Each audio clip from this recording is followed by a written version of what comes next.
Comme je vous le disais, on va faire des choix désormais pour notre site internet et ces choix sont importants. Il y a 3 étapes indispensables à respecter et la première étape, c'est de définir l'objectif de votre site internet. Il faut vraiment se creuser la tête et se dire mais à quoi est-ce qu'il va me servir? Je vois trop souvent des sites internet qui ne servent absolument à rien, tout simplement parce qu'ils n'ont pas été conçus avec cet objectif principal.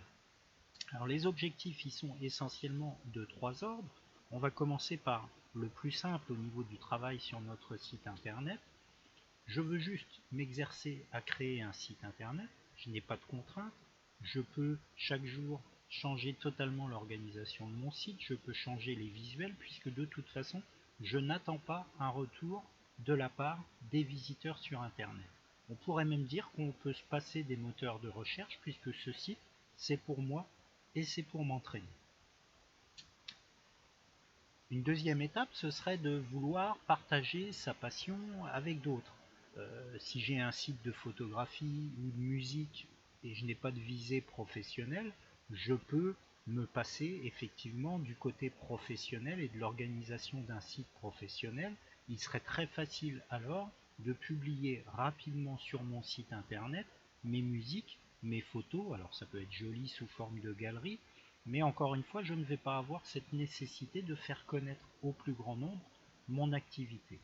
On peut faire quelque chose de joli, mais on n'est pas obligé d'être dans les standards professionnels et de travailler pour les moteurs de recherche, pour Google notamment.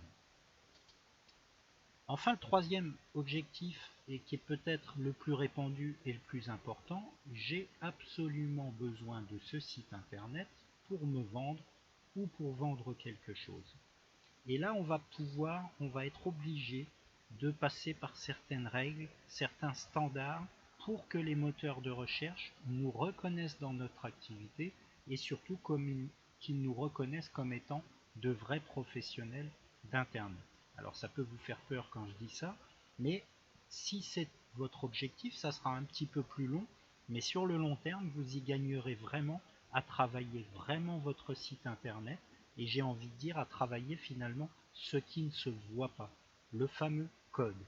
Vous n'aurez pas avec WordPress à écrire ce code, par contre on fera une partie très importante sur le référencement, c'est-à-dire le classement de votre site internet dans les résultats de recherche, parce que sans ce classement optimal, vous n'aurez pas les résultats que vous attendez. Voilà pourquoi je vous ai demandé dans une première étape d'écrire noir sur blanc à quoi va vous servir ce site internet, quel est votre objectif.